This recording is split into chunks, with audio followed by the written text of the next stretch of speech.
இலங்கையில் தற்போது பரபரப்பாக பேசப்படக்கூடிய விஷயம் துருக்கியினுடைய விமானம் ஒன்று அவசரமாக தரையிறக்கப்பட்ட விடயம். இந்த விஷயம்தான் தற்போது மக்கள் மத்தியில் அதிகமான பேசு பொருளாக மாறியிருக்கிறது. துருக்கியினுடைய இஸ்தான்புல் நோக்கி பயணமாகிறதுக்கு புறப்பட்டு சென்ற அந்த விமானம் திடீரென தொழில்நுட்ப கோளாறு காரணமாக அவசரமாக தரையிறக்கப்பட்டிருக்கிறது. அதுவும் அந்த விமானத்தினுடைய சக்கர பகுதியில் தொழில்நுட்ப கோளாறு இருப்பதாகவும் இதன் காரணமாக அந்த விமானம் தரையிறக்கப்பட வேண்டும் அப்படின்னு சொல்லி விமானிகள் தீர்மானித்து மிகவும் சாமர்த்தியமான முறையில் பாதுகாப்பான முறையில் அந்த விமானத்தை தரையிறக்கி இருக்கிறாங்க. இந்த சம்பவம் தான் தற்போது அதிகமாகவே மக்கள் மத்தியில் பேசப்படுகிறது. இந்த விமானத்தில் மொத்தமாக 202 பயணிகள் பயணம் செய்திருப்பதாக சொல்லப்படுகிறது.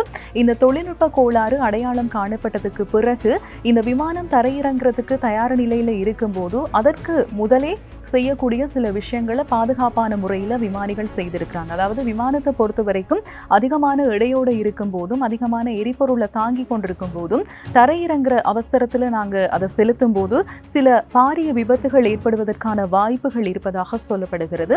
எனவே இந்த விபத்துகளில் இருந்து பயணிகளை பாதுகாத்துக் கொள்ள வேண்டும் என்றதுக்காக இந்த விமானம் தரையிறங்குவதற்கு முன்பதாகவே அதிகமான நேரம் வட்டமிட்டு கொண்டிருந்ததாக சொல்லப்படுகிறது. அதுவும் சிலாபம் பகுதிக்கு அருகில் சுமார் 400 அடி உயரத்தில் அதிகமாக இது வட்டமிடப்பட்டதாகவும் இதன் மூலமாக அந்த விமானத்தில் இருந்த எரிபொருள் எல்லாமே தீர்ந்து போனதுக்கு பிறகுதான் பாதுகாப்பான முறையில் அந்த விமானம் தரையிறங்கப்பட்டதாக சொல்லப்படுகிறது. இதன் போது எந்த விதமான உயிர் ஆபத்துகளும் ஏற்படாம அனைத்து பயணிகளுமே பாதுகாப்பான முறையில் தரையிறக்கப்பட்டதாக சொல்லப்படுகிறது.